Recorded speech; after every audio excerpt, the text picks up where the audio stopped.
صل على رسوله الكريم وعلى آله الطيبين الطاهرين المعصومين المظلومين اما بعد السلام علیکم ورحمۃ اللہ وبرکاتہ۔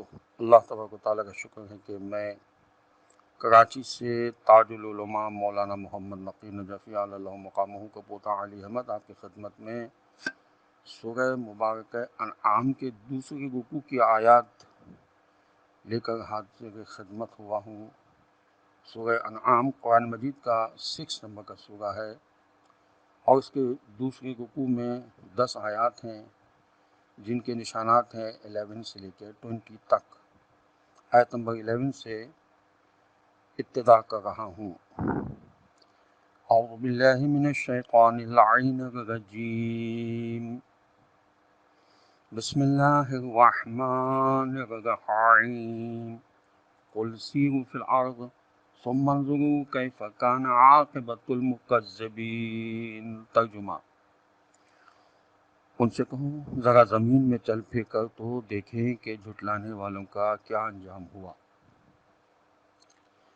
پچھلے انبیاء علیہ السلام کا بھی ان کی قوموں نے خوب مذاق اڑایا تھا، بائبل میں ہے، لیکن انہوں نے خدا کے پیغمبروں کو ٹھٹے میں اڑا دیا۔ اہل اللہ کا مذاق اڑانا کفر، نفاق، تکذیب و تحقیر سے بھی بدتر ہے۔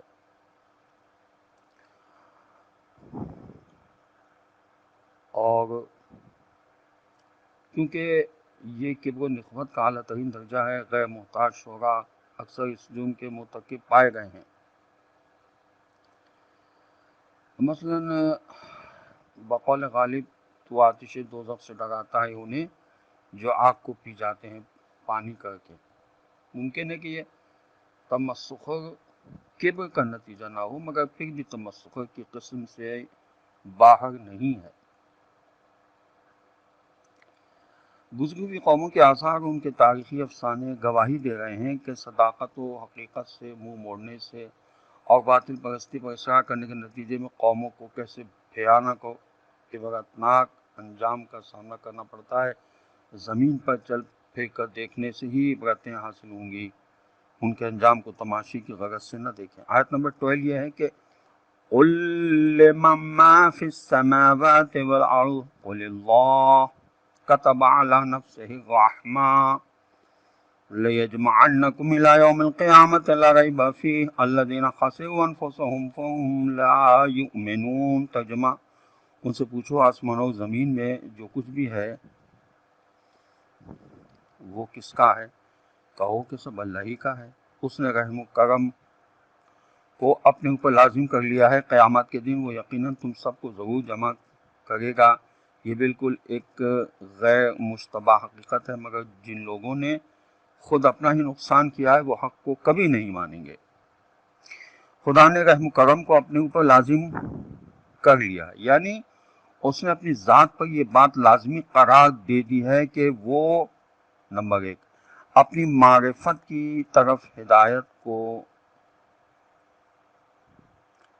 لوگوں تک پہنچائے گا، نمبر 2 اپنی توحید کا علم محکم بنیادوں پر عطا فرمائے گا، نمبر 3 اپنی کتابیں اتارے گا، انبیاء علیہ السلام کو بھیجے گا، نمبر 4 انہیں اتنی مہلت عطا فرمائے گا کہ تم اپنے کفر، شرک اور گناہوں سے معافی مانگ کر اصلاح کر لو اور اپنے نیک اعمال سے ان برائیوں کا تدارک کر سکو جو تم کر چکے ہو۔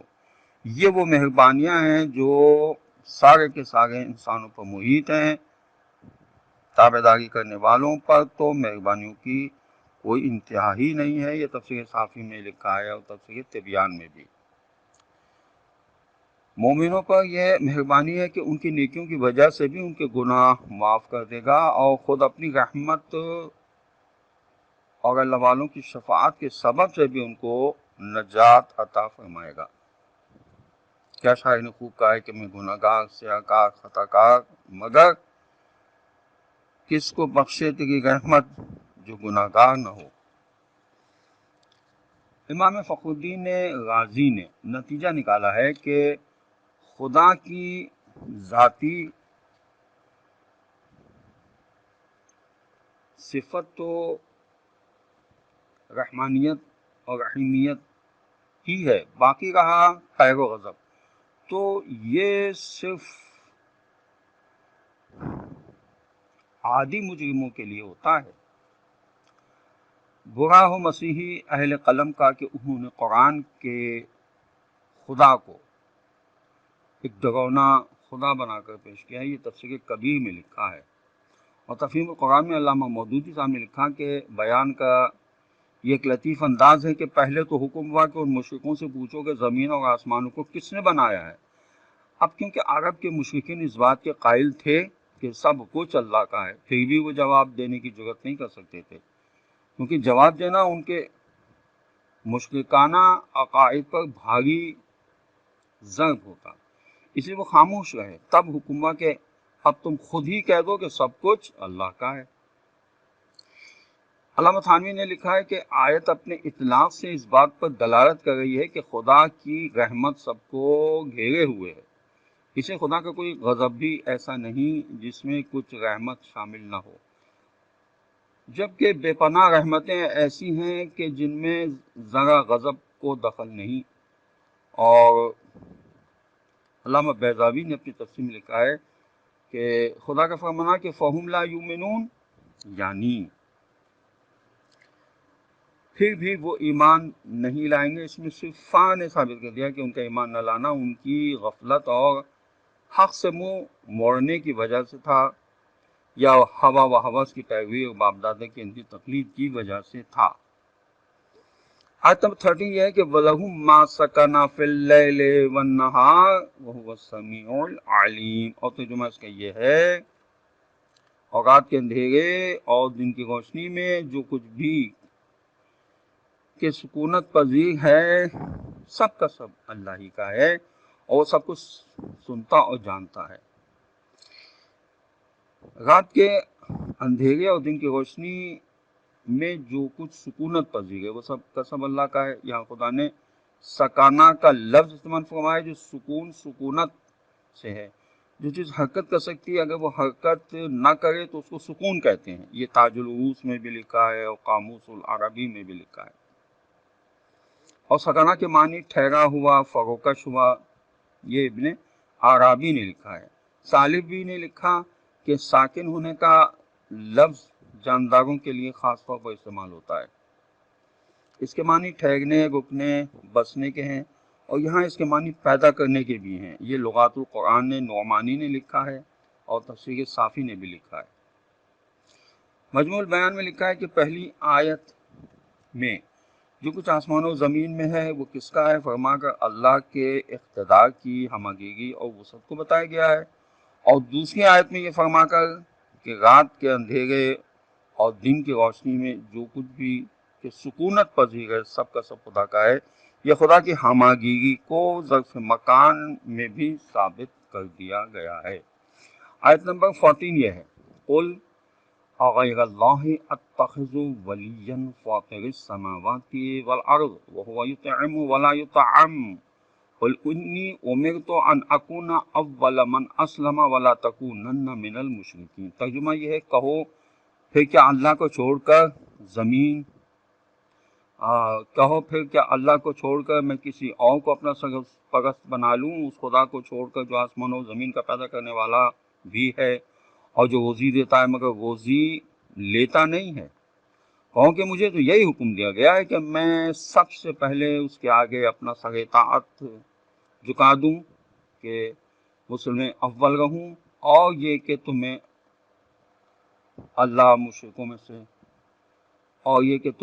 مشرکوں میں سے ہرگز نہیں ہونا چاہیے۔ حضرت صلی اللہ علیہ وسلم اول مخلوق بھی ہیں اور مسلم اول بھی ہیں۔ فاتر کے معنی ہیں مبدا، یعنی تخلیق کی ابتدا کرنے والا، یہ راغب اصفہانی نے لکھا ہے۔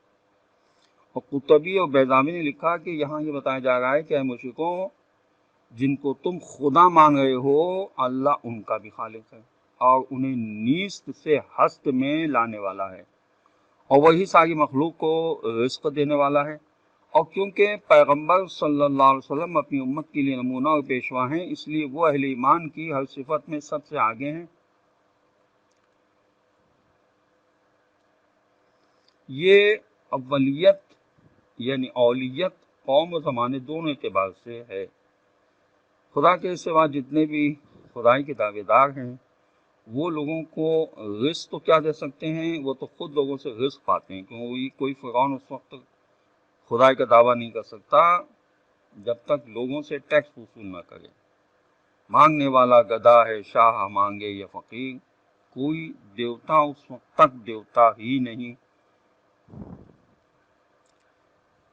ہو سکتا جب تک لوگ اس کا بت بنا کر اور اس کی پوجا نہ کریں۔ غرض اللہ کے سوا سارے معبودان باطل خود انسانوں کے محتاج ہیں، صرف اللہ کی ذات ہی وہ ہے جو خود اپنے بل پر قائم ہے، وہ کسی کا محتاج نہیں ہے، اور سب ہر اعتبار سے اس کے محتاج ہیں۔ یہ تفسیر ماجدی میں لکھا ہے۔ غرض تفسیر فصل الخطاب میں علامہ علی نقی صاحب نے لکھا کہ یہ بات کرنے کی ایک ادا ہوتی ہے کہ جس غلطی پر دوسروں کو تنبیہ کرنی ہو اس غلطی کو خود اپنے اوپر رکھ کر کہہ دیا جائے تاکہ دوسروں کو ناگوار نہ ہو، اس لیے کہا گیا کہو کہ کیا اللہ کو چھوڑ کر میں کسی اور کو اپنا سرپرست بنا لوں۔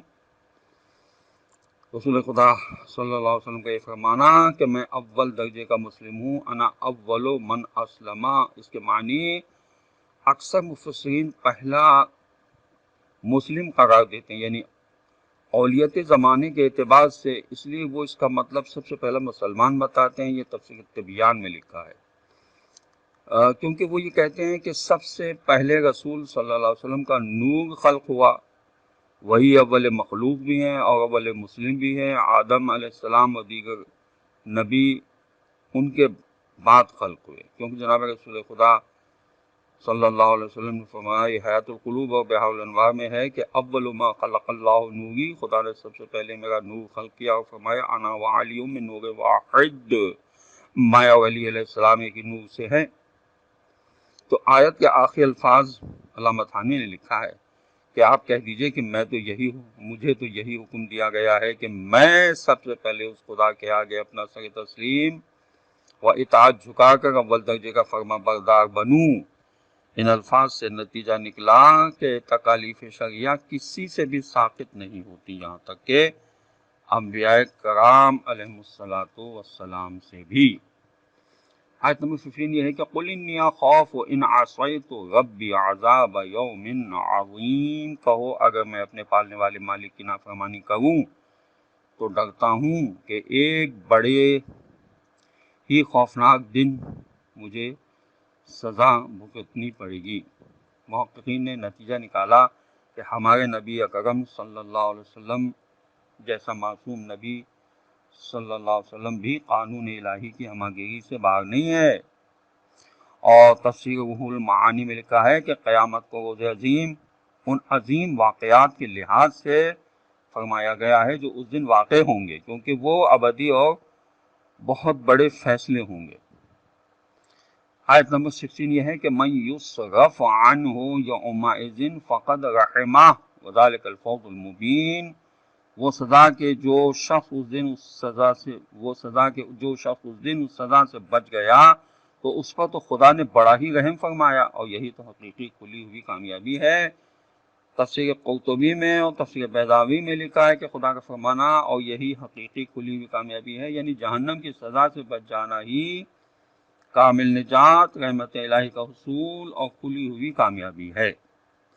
آیت نمبر 17 یہ ہے کہ وَإِن يَمْسَسْكَ اللَّهُ بِضُرٍّ فَلَا كَاشِفَ لَهُ إِلَّا هُوَ وَإِن يَمْسَسْكَ بِخَيْرٍ فَهُوَ عَلَى كُلِّ شَيْءٍ قَدِيرٌ۔ ترجمہ یہ ہے کہ توحید کی حقیقت یہ ہے کہ اور اگر اللہ تمہیں کسی قسم کا نقصان پہنچائے تو پھر اس کے سوا کوئی بھی تو نہیں ہے جو تمہیں نقصان سے بچا سکے، اور اگر وہ تمہیں کوئی فائدہ پہنچائے تو وہ ہر چیز پر قادر ہے۔ یعنی صرف اللہ پر اعتماد کرنا یہ معرفت ہے اور یہی حقیقت توحید ہے۔ بے شک خدا ہر چیز پر قادر ہے، لیکن وہ اپنی رحمت اور اپنی قدرت سے اندھا دھند کام نہیں کرتا، اس لیے کہ وہ حکیم بھی ہے۔ یہ تفسیر تبیان میں لکھا ہے۔ اس آیت میں توحید کی حقیقت بیان کی گئی ہے کہ پیدا کرنا بھی خدا ہی کے ایک اختیار میں ہے، اور ہر قسم کا فائدہ پہنچانا، نقصان پہنچانا، تکلیف دینا، آرام پہنچانا، تکالیف سے نجات دینا، اس طرح کے سارے اختیارات تمام تر صرف اللہ کے ہاتھ میں ہیں. کوئی خدا کے ارادے اور کے درمیان حائل نہیں ہو سکتا اور نہ اس کی اجازت کے بغیر سفارش کر سکتا ہے. اس میں تمام چھوٹے بڑے خداؤں کی نفی کی گئی ہے. تفسیر ماجدی میں لکھا ہے اور تفسیر قرطبی میں بھی لکھا ہے. اگر اہل اللہ سے خدا کی اجازت سے شفاعت کرنے اور عطا کرنے والا سمجھ کر مدد طلب کی جائے تو اس میں کوئی حرج نہیں ہے. اسی بنا پر عارفین نے سب سے زیادہ زور حقیقت توحید کو سمجھنے پر دیا ہے، اور جو اس حقیقت کو سمجھ لیتا ہے وہ ہر چیز سے کٹ کر صرف اللہ پر اعتماد کرتا ہے. جو شخص دنیا اور آخرت کی سلامتی چاہتا ہے اس کے لیے لازم ہے کہ خدا کی رضا پر صبر کرے، خدا پر اعتراض نہ کرے، اپنی تمام خواہشات کو صرف اللہ سے طلب کرے اور سب سے کٹ کر صرف اللہ سے خوشی اور کامیابی کی تمام توقعات وابستہ رکھے. آیت نمبر 18 وَهُوَ الْقَاهِرُ فَوْقَ عِبَادِهِ وَهُوَ الْحَكِيمُ الْخَبِيرُ. ترجمہ، اور وہ اپنے بندوں پر پورے اختیارات رکھتا ہے اور وہ حکیم یعنی تمام گہری مصلحتوں کا جاننے والا، بالکل ٹھیک کام کرنے والا اور تمام باتوں سے پوری طرح باخبر ہے. اللہ اپنی مکمل حاکمیت کا اس آیت میں اعلان فرما رہا ہے. یعنی قاہر یعنی مکمل غلبے والا. ربوبیت اور حاکمیت کے لیے جن جن اوصاف کی ضرورت ہے وہ سب کی سب خدا کی ذات میں جمع ہیں. اب اس سے بڑی حماقت کوئی تصور نہیں کر سکتا کہ ایسی کامل ذات کے ساتھ کسی کو شریک سمجھا جائے، کیونکہ خدا کی قدرت اور علم ہر اعتبار سے کامل ہے اور یہ صفات خدا کے سوا کسی میں نہیں پائی جاتی. قدرت اور قوت کے لحاظ سے خدا ساری مخلوقات پر غالب ہے. قہر کے معنی غلبہ حاکمانہ کے ہوتے ہیں. یہ تفسیر کبیر میں لکھا ہے اور تفسیر قرطبی میں اور تفسیر کبیر میں یہ لکھا ہے کہ خدا کا فرمانا کہ خدا اپنے بندوں پر پورے اختیارات رکھتا ہے، اس میں خدا کی حکومت کی شدت، قدرت اور بلندی کو بتایا جا رہا ہے.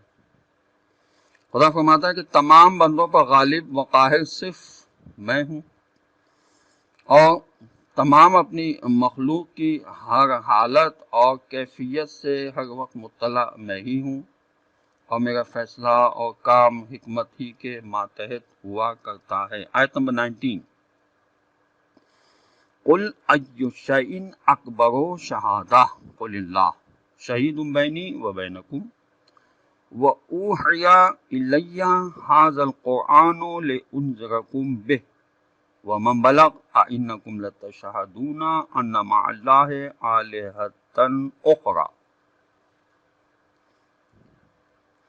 قُل لَّا أَشْهَدُ قُلْ إِنَّمَا هُوَ إِلَٰهٌ وَاحِدٌ وَإِنَّنِي بَرِيءٌ مِّمَّا تُشْرِكُونَ. ترجمہ، ان سے پوچھو کہ کون سی چیز گواہی میں سب سے بڑی اہم ہے.